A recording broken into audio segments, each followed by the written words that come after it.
నమస్తే, welcome to our channel. నేను పద్మిని. ప్రస్తుతం మనతో పాటు ప్రముఖ ఆధ్యాత్మికవేత్త, నారీసేన ఫౌండర్, దత్త ఉపాసకురాలు, శ్రీపాద శ్రీవల్లభ దత్తపీఠం వ్యవస్థాపకురాలు శ్రీమతి లతా దత్త గారు మనతో పాటు ఉన్నారు. మాట్లాడదాం. అక్క నమస్తే. అక్క నమస్తే రా. Welcome to my home. చాలా బ్యూటిఫుల్ గా ఉంది, స్వీట్ హోమ్. Thank you.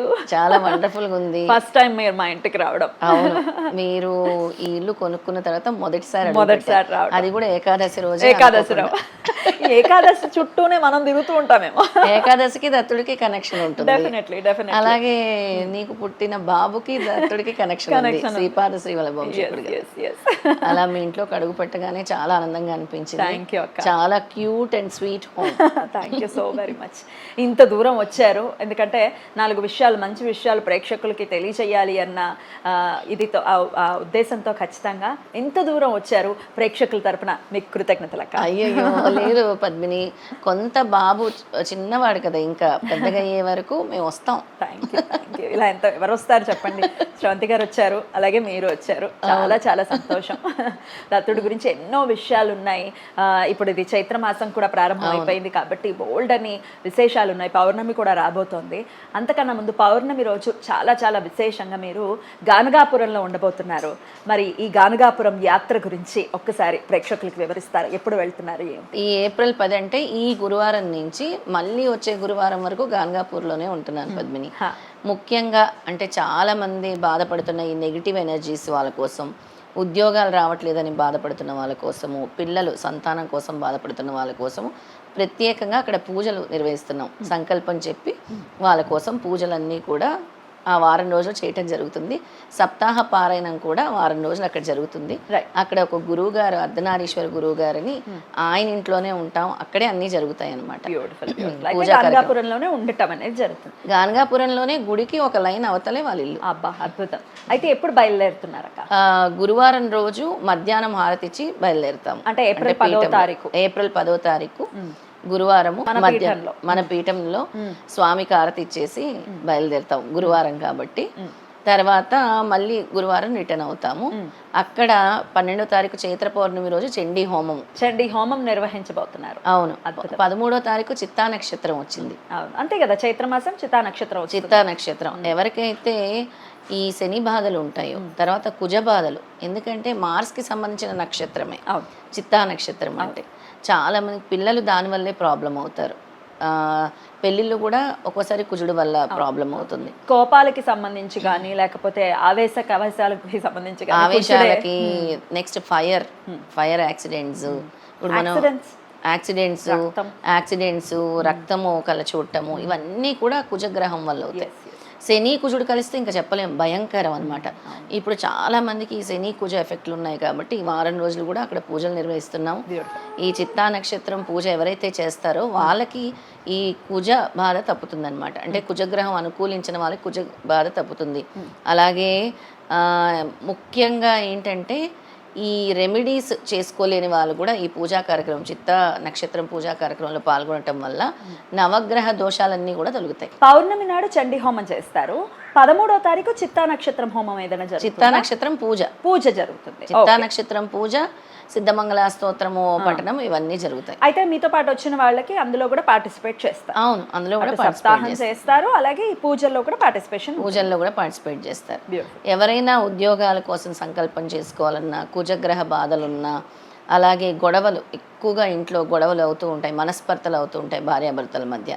అలాగే నవగ్రహ దోషాలు, ఏ గ్రహ దోషమైనా సరే చిత్తా నక్షత్రం పూజ వల్ల తొలగిపోతుంది అనమాట. ఈ వారం రోజులు కూడా అందుకే అక్కడ మనం పారాయణాలు, చైత్రమాసం చాలా విశేషమైంది కాబట్టి అక్కడ పూజలు నిర్వహిస్తున్నాం పద్మిని. రైట్. చైత్ర పౌర్ణిమ ఈ సంవత్సరంలో వచ్చేటటువంటి మొదటి పౌర్ణిమ. అవును, చాలా చాలా విశేషంగా పౌర్ణమి అంటేనే మనకి చాలా అద్భుత సకల కళలు కూడా సంతరించుకొని ఉంటాడు అటు చంద్రుడు. అలాగే చైత్రమాసంలో వచ్చేటటువంటి పౌర్ణమి రోజు పుణ్య నదుల్లో కనుక, జీవనదుల్లో కనుక స్నానాలు చేస్తే అలభ్య పుణ్య యోగం కూడా కలుగుతుంది అనేది చదవటం జరిగింది. అక్కడే అష్టతీర్థాలు ఉన్నాయి. అందుకనే ముఖ్యంగా అక్కడ అష్టతీర్థాలు ఉన్నాయి. అష్టతీర్థాల్లో ఎవరైతే అష్టతీర్థాల్లో స్నానం చేసి స్వామిని దర్శించుకుంటారో సమస్త పాపాలు నశిస్తాయి, సమస్త గ్రహదోషాలు తొలగుతాయి, సమస్త ఆరోగ్య సమస్యలు కూడా తొలగిపోతాయి. ఆరోగ్యానికి ముఖ్యంగా భీమా అమరజా నదిలోనే స్నానం చేయమనేవారు స్వామి. అక్కడ ఔదంబర వృక్షం చుట్టూ ప్రదక్షిణలు, అశ్వత్థ వృక్షం చుట్టూ కూడా ప్రదక్షిణలు చేస్తే మనకుండే పీడలన్నీ కూడా తొలుగుతూ ఉంటాయి అన్నమాట. ఆ పీడలే మెయిన్ అందరినీ పట్టి పీడిస్తూ ఉంటాయి. అవును అవును బ్లాకేజెస్ అంటాం మనం, అవన్నీ కూడా వదిలిపోతాయి. ఇది ఒక అద్భుతమైన అవకాశము. భక్తులందరూ కూడా దత్త భక్తులందరూ కూడా దీన్ని వినియోగించుకోవాలి, సద్వినియోగం చేసుకోవాలి. ఎందుకు అంటే వాళ్ళకి అసలు ఎలా బయటకు రావాలో తెలియదు ఒక సమస్య నుంచి. ఇలా స్వామి దగ్గర ఉండి ఒక వారం రోజులు నేను ఉంటున్నానంటే ప్రత్యేకంగా ఈ భక్తులందరి కోసమే ఉంటున్నాను. అద్భుతం. ఇక చండీ పీఠం వదిలేసి మీరు అక్కడికి అంటే వెళ్ళటం అంటే ఖచ్చితంగా అది ఇంత ఎండల్లో, ఇంత ఎండల్లో కానీ కంఫర్టబుల్ గానే ఉంటుందక్క. అంటే మీరు ఫుడ్ అకామిడేషన్ అన్ని మీరే అరేంజ్ చేస్తారు? అన్ని అరేంజ్ చేస్తాం స్వామి ఇంట్లో. అంటే బేసిక్ గా మన ఇంట్లో లాగైతే ఎక్స్పెక్ట్ చేయకూడదు, కానీ మనకు తగిన విధంగా చేస్తాం. ఇక చండీ హోమం గురించి చెప్పక్కర్లేదు. చైత్ర పౌర్ణమి రోజు ముఖ్యంగా చండీ హోమం అంటే విశేషమైన ఫలం. ఎవరికైతే సక్సెస్ కావాలో, విక్టరీ కావాలో, అలాగే ఎక్కడైతే ఈ చండీ హోమం చేస్తామో అక్కడ చుట్టుపక్కల ఓరా కూడా చేంజ్ అయిపోతుంది. ప్రతి మనిషిలో నెగిటివ్ ఎనర్జీస్ కూడా తొలుగుతాయి. విజయానికి సంకేతం చండీ హోమం. ఆరోగ్యం కోసము, అలాగే ధనం కోసము, అన్నిటి కోసం కూడా చండీ అమ్మవారి ఆరాధన చాలా విశేషమైనది. అద్భుతంగా. అసలు నెగిటివ్ ఎనర్జీస్ ఉంటేనే నృసింహ సరస్వతి దగ్గరికి వెళ్తారు. ఆ స్వామిని దర్శించుకోవాలి. అక్కడ మనం చూస్తూనే ఉంటాం నెగిటివ్ ఎనర్జీస్తో బాధపడే వాళ్ళు అక్కడ వాళ్ళ చేత నిద్ర చేయించడం, ఆ బాధల నుంచి బయటపడడం అనేది జరుగుతుంది.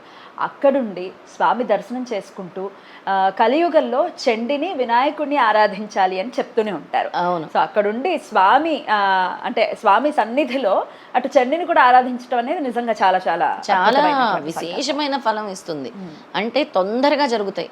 పౌర్ణమి రోజు ఏం చేసినా మనం ఉట్టప్పుడు చేసిన హోమానికి, యజ్ఞానికి, మంత్రానికి కంటే కూడా పౌర్ణమి రోజు చేసింది 1000 రెట్ల ఫలితం ఉంటుంది. చాలా తొందరగా స్వామి అనుగ్రహిస్తారు. 7 రోజులు అక్కడ నిద్ర చేయటం అంటే మాటల గాన్గాపూర్ స్వామి సంరక్షణలో అక్కడ నిద్ర చేయటము, అక్కడ పారాయణం చేయటము, అక్కడ చండీ పారాయణం జరగటం. పైగా మనం చేసే మామూలు చండీ కాదు, చేస్తున్నది శృంగేరి పీఠం. ఆయన గురువు గారు 700 ఆహుతులు అని చెప్పారు. నేను చేస్తే అదే విధంగా చేస్తాను. 700 ఆహుతులతో చండీ పారాయణం చేస్తున్నారు. అంటే 700 శ్లోకాలు ఉంటాయి కాబట్టి చాలా చాలా విశేషంగా ముఖ్యంగా ఏంటంటే 13గా డివైడ్ చేస్తాం మనము మామూలుగా, కానీ ఆయన ప్రతి శ్లోకానికి కూడా వేస్తున్నారు. చాలా విశేషంగా చాలా విశేషంగా ప్రతి శ్లోకానికి కూడా అమ్మవారికి ఆహుతేస్తారు. ఇంకా పౌర్ణమి అంటే గానుగాపురంలో ఇసుకేస్తే రాలనటువంటి జనాలు కదా, అసలు ఎంత రద్దీగా ఉంటుంది అంటే నేను మొన్న మధ్య వెళ్ళడం జరిగింది.